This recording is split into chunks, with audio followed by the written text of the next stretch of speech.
In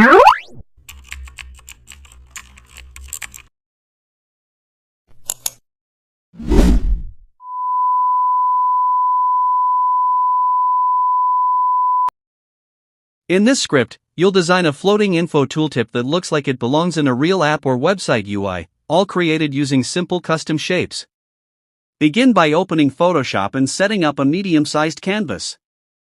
Select the Custom Shape tool and draw a rounded rectangle in the center to create the tooltip box. Change the fill color to a dark tone so it contrasts well with the background. Now choose a triangle custom shape and place it under the rectangle, rotating it slightly so it points downward like a tooltip arrow. Align both shapes carefully and group them together.